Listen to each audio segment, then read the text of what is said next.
Arestado sa Cebu ang isang babae na sangkot umano sa child abuse at trafficking. Nahulikam naman ang pagkakahulog ng isang lalaki mula sa sinasakyan dump truck. Yan at iba pang balitang probinsya sa report na ito. Sa bahagi ng A. Soriano Street sa Mandaue City, makikita ang isang papalikong dump truck. Maya-maya pa, nahulog ang isang lalaking sakay nito.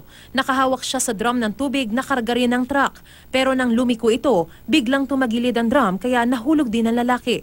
Dinala na ang biktima sa ospital, hindi naman nasaktan ang iba pang sakay ng truck. Sa parehong lungsod, hulikam din ang banggaan ng SUV at multicab. Wala naman nasugatan sa insidente.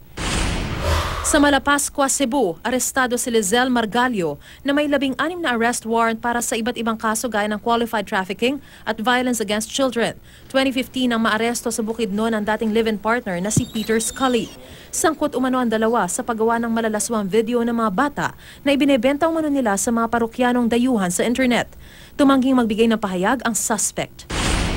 Sa Davao City, isang babae ang nahulikam na nag-iwan umano ng fetus. Unay nagmamasid sa paligid ang babae. Maya-maya ay huminto siya sa tapat ng isang bahay at doon iniwan ang dala. Isinilid sa shoebox ang fetus na tinatayang 8 o 9 na buwang ipinagbuntis. Nadiskubre ito nang mag-segregate na ng mga basura ang mga garbage collector. Inaalam kung sino ang babaeng nag-iwan ng fetus. Sa Davao City rin, isang patay at 2 sugatan matapos mabagsakan ng natumbang puno ng niyog.